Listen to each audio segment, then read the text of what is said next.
మౌని అమావాస్య సందర్భంగా మహాకుంభమేళాకు భారీగా భక్తులు తరలివచ్చారు. విపరీతమైన రద్దీ ఏర్పడింది.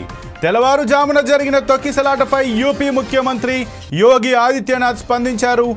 పరిస్థితి అదుపులో ఉందని చెప్పుకొచ్చారు.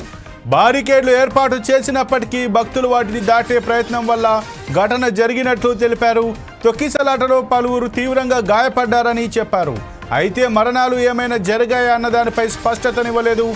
కాగా మౌని అమావాస్యను పురస్కరించుకొని త్రివేణి సంగమ ప్రాంతాన్ని నో వెహికల్ జోన్ ప్రకటించింది యూపీ సర్కార్. కొన్ని రోజుల పాటు దీన్ని అమలు చేయనుంది. భక్తులు భద్రతా నియమాలు పాటించి సహకరించాలని అధికారులు విజ్ఞప్తి చేశారు. నిర్దేశించిన మార్గాల్లోనే ఘాట్లకు వెళ్లాలని, స్నానాల ఘాట్ల వద్ద ఎక్కువసేపు ఉండవద్దని కోరారు.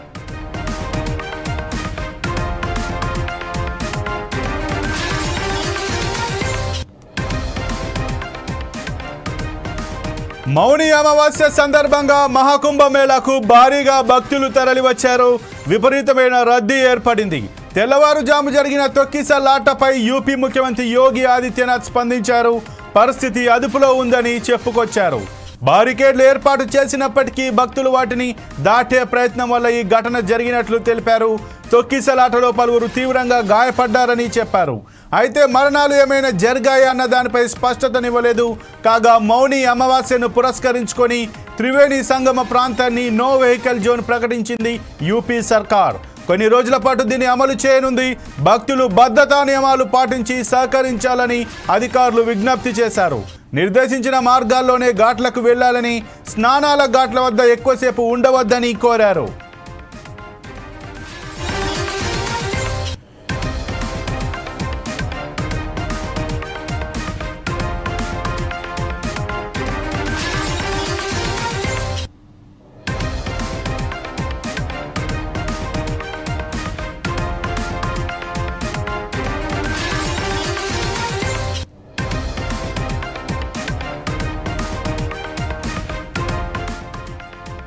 మౌని అమావాస్య సందర్భంగా మహాకుంభమేళాకు భారీగా భక్తులు తరలివచ్చారు. విపరీతమైన రద్దీ ఏర్పడింది. తెల్లవారుజాము జరిగిన తొక్కిసలాటపై యూపీ ముఖ్యమంత్రి యోగి ఆదిత్యనాథ్ స్పందించారు. పరిస్థితి అదుపులో ఉందని చెప్పుకొచ్చారు. బారికేడ్లు ఏర్పాటు చేసినప్పటికీ భక్తులు వాటిని దాటే ప్రయత్నం వల్ల ఈ ఘటన జరిగినట్లు తెలిపారు. తొక్కిసలాటలో పలువురు తీవ్రంగా గాయపడ్డారని చెప్పారు. అయితే మరణాలు ఏమైనా జరిగాయా అన్న దానిపై స్పష్టతనివ్వలేదు. కాగా మౌని అమావాస్యను పురస్కరించుకొని త్రివేణి సంగమ ప్రాంతాన్ని నో వెహికల్ జోన్ ప్రకటించింది యూపీ సర్కార్. కొన్ని రోజుల పాటు దీన్ని అమలు చేయనుంది. భక్తులు భద్రతా నియమాలు పాటించి సహకరించాలని అధికారులు విజ్ఞప్తి చేశారు. నిర్దేశించిన మార్గాల్లోనే ఘాట్లకు వెళ్లాలని, స్నానాల ఘాట్ల వద్ద ఎక్కువసేపు ఉండవద్దని కోరారు.